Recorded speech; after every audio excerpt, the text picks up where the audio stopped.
Good evening. Thanks for joining us. This is NTD Business, and I'm Paul Graney. California ports are backed up, and container ships are waiting days to unload. We ask why. Do you want to work 4 days a week instead of 5? Well, some jobs are allowing you to do just that, and experts say it's gaining traction.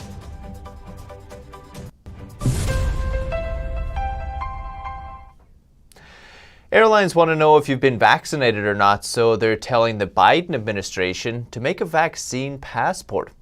The airlines think it'll help bring back travel. Airline labor unions and the U.S. Chamber of Commerce are also backing the move. They want the U.S. government to do it because then it'll be more widely accepted. Right now, various groups and countries are developing their own, but airlines say that could cause confusion. Industry groups say airlines are losing $150 million a day. So now they're pinning their hopes on vaccine rollout and the vaccine passports to boost flying again. And an update on the nearly $2 trillion relief package. I know you're curious about your stimulus check. Well, Speaker Pelosi says the House will take up the Senate's version by Wednesday. House Speaker Nancy Pelosi says lawmakers will vote on the Senate's $1.9 trillion virus relief package by Wednesday. We'll be having a further discussion about this bill as we move forward to its passage in the next 48 hours. Democrats aim to enact the bill by Sunday. That's when enhanced federal unemployment benefits are set to expire. The Senate passed its version after an overnight vote on Saturday. It got rid of the House's $15 minimum wage hike. It also expanded joblessness assistance through August. Republican Senator Tim Scott told Fox News the bill is a progressive payment plan for cities, states, and prisoners. Less than 10% goes to COVID relief. In other words, as Bernie Sanders said it, this is the most progressive piece of legislation to pass the Senate since he's been a senator. It's the only virus relief bill to pass without Republican support. If the House approves it, it will make its way to Biden's desk to be signed into law. Tax experts say once Biden signs it, the government should be able to send out the $1,400 checks almost immediately. Some might see direct payments as soon as this week. One vast undertaking is the child tax credit. Biden's bill increases it by $1,000. Taxpayers with children 17 or under would get monthly payments. But tax expert Nina Olson says figuring out whether the children actually live with their parents could hold up those payments. 1 year into the pandemic, and it seems global supply chains are still broken. A record number of containers are building up at the ports of Los Angeles and Long Beach, and it's so bad, many businesses are now sending products by air instead, paying 3 times more. Container ships are stuck at the ports of Los Angeles and Long Beach, experiencing abnormally long delays. Bike maker Peloton is one victim. It discussed the problem in a shareholder letter, saying the global increase in shipping traffic has added significant delays to all sorts of goods coming into U.S. ports. My wife and I wanted to buy a new exercise bike to get into shape. It took about 6 weeks extra. The waiting products include medical supplies, hot tubs, construction material, furniture, appliances, and so on. The Port of Los Angeles blames the virus. It's a pandemic-driven buying surge, unlike one that we've ever seen from the American consumer. Because of COVID-19, not all of our workers are on deck every day. That too has an impact. The buying surge began last summer as businesses try to rebuild inventories. Experts say people spent less when the pandemic began, but are now spending more as things get better and the government pumps in trillions in stimulus. And because of the COVID vaccines, people are getting more comfortable, going out, spending more money. So what you have is a buildup of demand. The National Retail Federation predicts the import surge will continue, hitting repeated monthly records. While 2020 was a year most might like to forget, a new report says it did bring some good news when it comes to credit card debt in the United States. Andy Geither explains. Every year for the past decade, consumers have added an average of $54.2 billion in credit card debt, according to WalletHub. But in a recently released study, the personal finance website says in 2020, Americans got rid of nearly $83 billion in debt, an all-time record. These numbers were a little bit surprising to see, but this is good news. It means that people during the pandemic were really prioritizing paying down their debt instead of incurring new debt.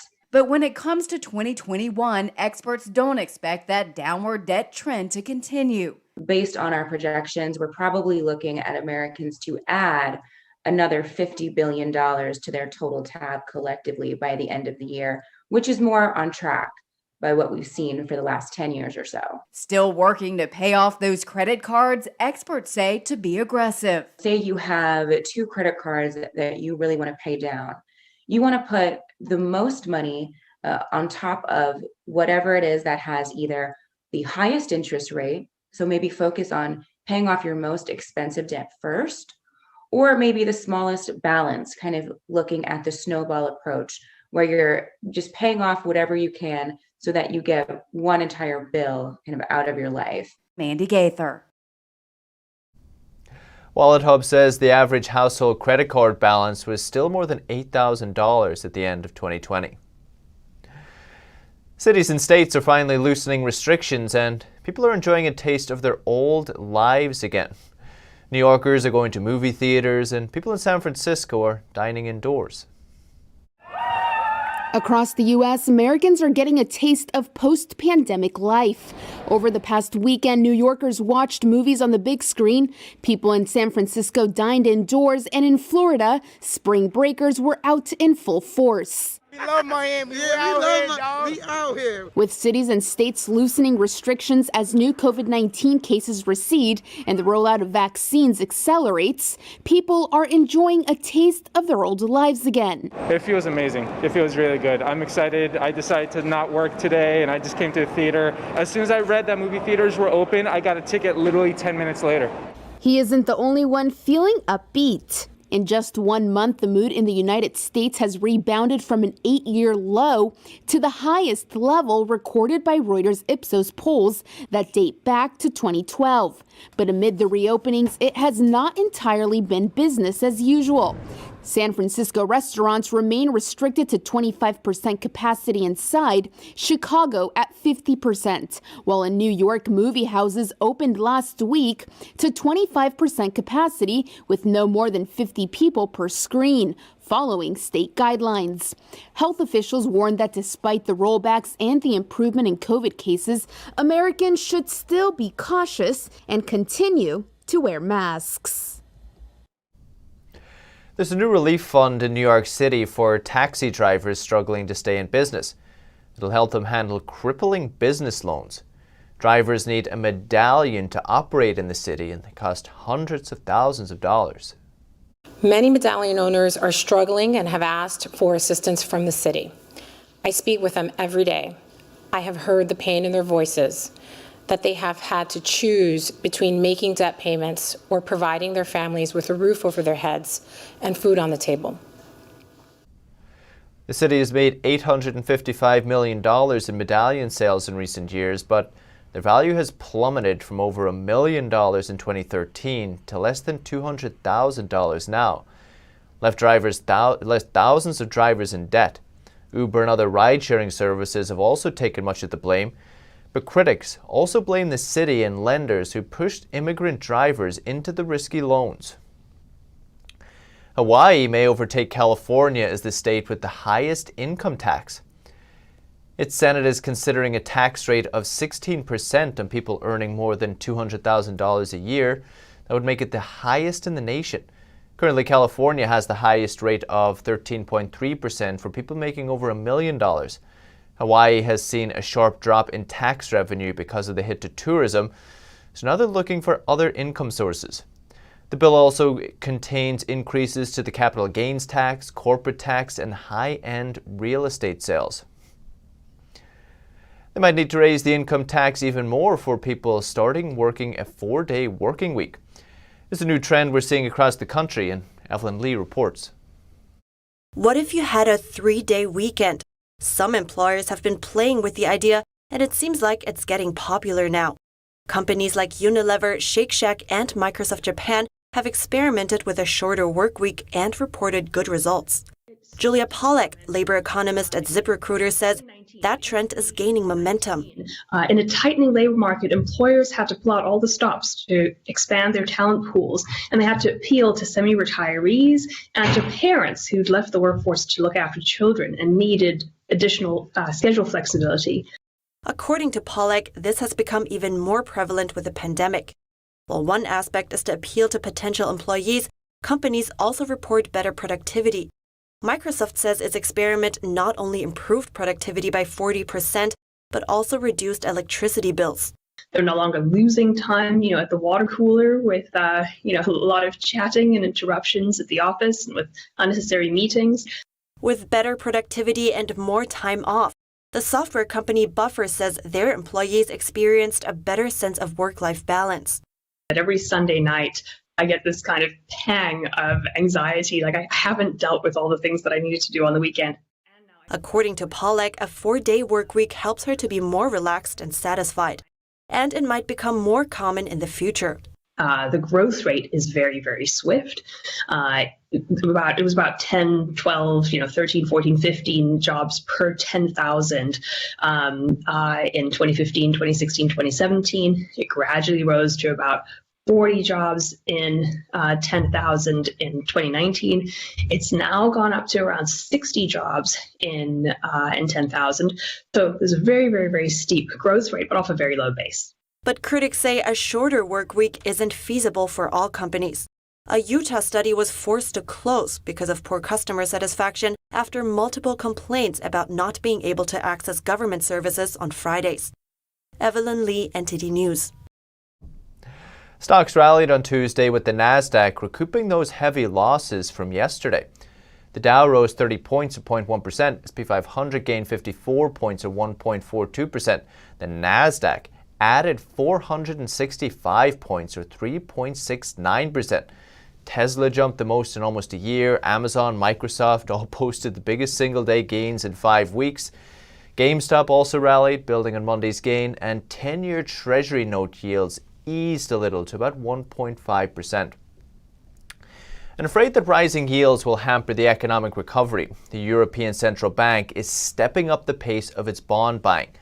Lower yields make it cheaper for people or countries to borrow, and central banks think this stimulates the economy, leads to economic growth. But others think it leads to economic waste, malinvestment, and debt, which it does. The Federal Reserve is doing the same thing. And couple that with the massive spending bills we see in Congress, we're really stretching ourselves. The level of debt is overwhelming. But China, America's biggest threat arguably, says it's not going to take that risky road. That's what Daniel Lakaya tells me. They want to reduce their deficit and central bank balance sheet instead. China's deficit, the fiscal deficit, was about 6% of GDP. They're going to lower it to 4% in 2021, and they're aiming to reduce it further. In an environment in which everybody in the developed economies is talking about deficits as if they didn't matter, and continuing to suppress yields with massive monetary policy, at least we should be paying attention to the fact that a contending nation and an important driver of economic growth like China, it goes and actually is targeting the opposite. It's targeting to massively reduce the deficit and to reduce the balance sheet of its central bank. What that tells me, at least, is that as a nation that is striving for global dominance, that China is probably thinking that if the nations that are competing against them are undertaking very aggressive measures that are going to backfire, that they want to be at least partially protected. And that actually worries me. If I was somebody at the European Central Bank or the Fed saying everywhere that deficits don't matter and that you're going to monetize all the debt that the government issues, while a contending global leader like China is talking about the opposite, I would be worried. And would you say it's from an economic standpoint, it's a more responsible way, at least for themselves, from a self-preservation perspective? And if that is the case, is it political reasons that the ECB or the Fed can't follow the same playbook? I think that the problem of the Fed and the ECB, which I think that if they were 100% independent, they would be right now talking about tapering, because if you're seeing inflation rising, the economy recovering, you would be talking about tapering. It's a normal policy reaction to the improvement of the economy. The reason why they don't talk about tapering and why they don't talk about normalizing policy is because the addiction to debt and deficits of the sovereign issuer is so huge, and the disparity between the bond yields of those issuers and the and what investors would actually demand if the central bank was not interfering in the purchasing process is so large that they cannot stop the quantitative easing and repurchasing of bonds. And I think that trap, that self-inflicted trap of central banks, might be something that the PBOC is looking at as an interesting perspective to, as you very well said, preserve and contain the risks on the domestic economy in China. Very interesting, Daniel. Really, really interesting. A lot to digest. Thank you so much. A lot of it. Thank you so much. And Chinese companies are joining the Bitcoin mania. They're investing in Bitcoin mining, some other technology, despite the risk of getting on the wrong side of Chinese authorities. NTD's Patrick Hayden reports. When it comes to Bitcoin, Chinese companies want to get involved. Large listed companies to smaller players have been tapping public funds to invest in the industry. Chinese company eBang, which was listed on the Nasdaq back in June, creates Bitcoin mining machines. It raised $170 million last month alone, and it plans to use it to open trading exchanges outside of China, creating a Robinhood-style trading platform for Bitcoin. And a Chinese waste recycling company raised $25 million last month for its Bitcoin foray. It's ordered 10,000 Bitcoin mining machines. Blockchain venture capital firm Kinetic Capital says every good funding round is oversubscribed within a week. The market has flourished in China despite complicated official attitudes towards cryptocurrencies. Cryptocurrency exchanges are banned and mining is frowned upon, but there's strong official support for developing blockchain technology which underpins cryptocurrency. It's key to new innovation in areas like finance, supply chain management and anti-counterfeiting. Patrick Hayden, NTD News. Twitter is suing Texas Attorney General Ken Paxton. The company accuses Paxton of using his office to retaliate against Twitter for banning former President Trump. Colin Fredrickson brings us more. Twitter is suing Texas Attorney General Ken Paxton. The social media giant accuses Paxton of abusing his authority, intimidation, and harassment. Twitter claims Paxton is targeting the company in retaliation for exercising their First Amendment rights. At issue are Twitter's moderation policies, including the decision to suspend former President Trump's account. Paxton says deplatforming Trump had a chilling effect on free speech. He also says social media companies operate like monopolies and should be regulated like utilities. Normally, I'd say you're right. Private company can do what they want, and consumers have choices. Here, consumers don't have a choice. They have no choice. And so we have to regulate that and make sure that free speech is not being controlled by a few very wealthy tech people. Paxton is now demanding information on Twitter's moderation policies and practices. Twitter says in the lawsuit that disclosing its moderation policies could undermine their effectiveness. The company also says Paxton's demands run afoul of the First Amendment. Twitter argues it has the right to make decisions about what content to disseminate on its platform. The company is asking the court to block Paxton's efforts to obtain the information or otherwise probe Twitter's internal decisions. We reached out to the Texas Attorney General's office for comment, but no reply yet. Seems there's no normal in Unilever's world anymore. It's dropping the word normal from its beauty and personal care products. Those brands include Dove, Vaseline, and Axe. Unilever says it recently conducted a study which shows people felt using the word normal on product packaging has a negative impact. Globally, more than 100 Unilever brands will have the word normal removed. Still to come, Kia recalls hundreds of thousands of cars over engine fire concerns. Find out what they suggest to protect against it for now. And one young Briton finds a way to reduce waste and make it into a business. Find out how she does it after the break.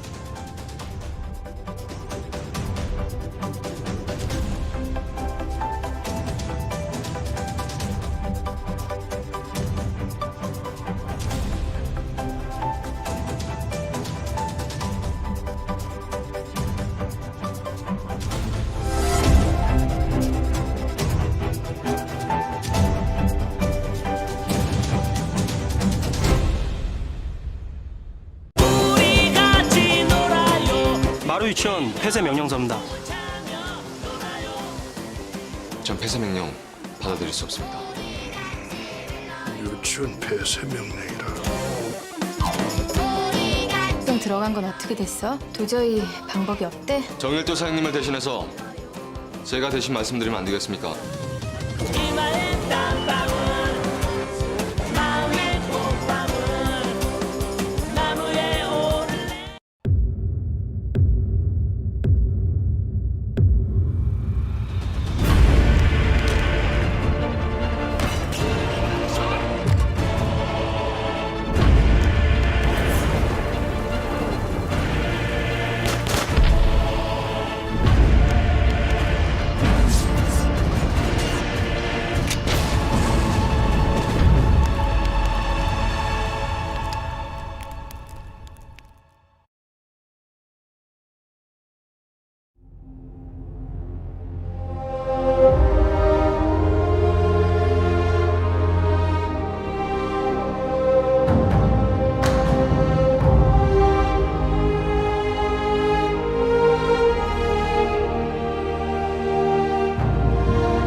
Car maker Kia is telling owners to park outdoors because the engine could catch on fire.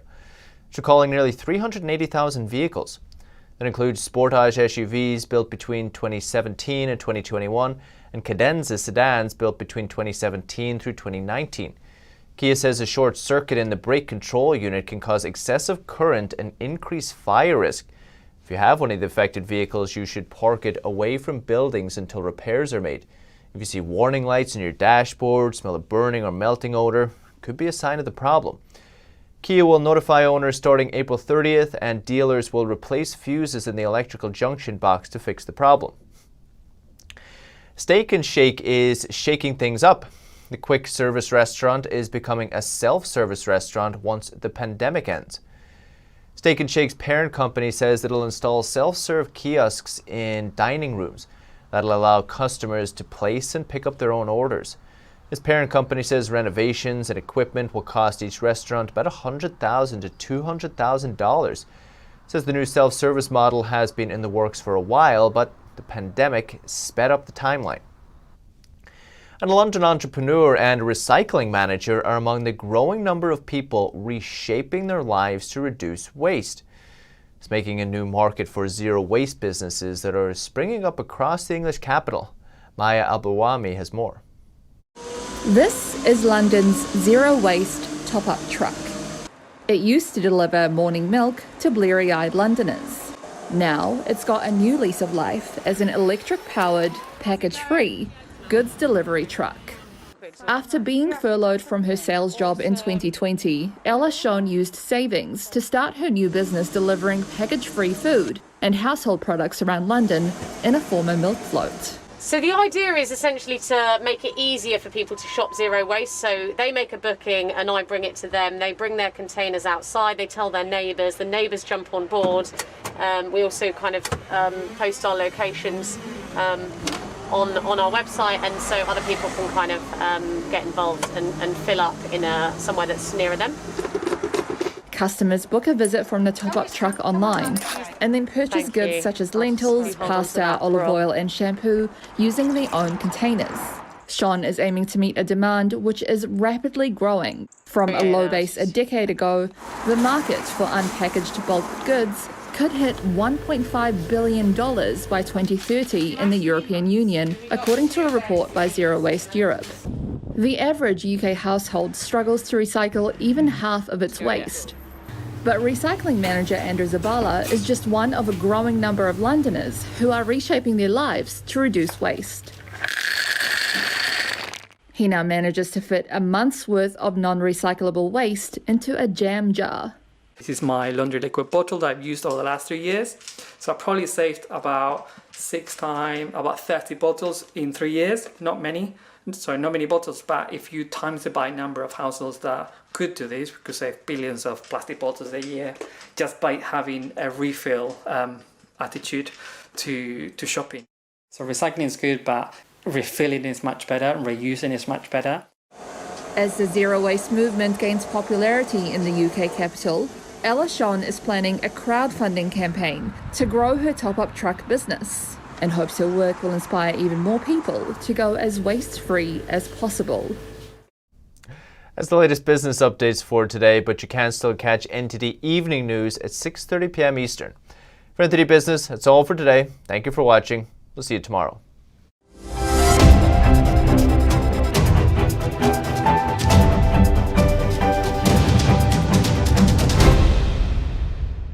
Don't let YouTube decide what information you get. That's your choice. YouTube is deleting our videos and cuts you off from a source of honest reporting. Make sure you don't lose access to NTD's news content, and take a quick moment to subscribe to our newsletter so no matter what happens here, you'll keep your access to a trustworthy news source.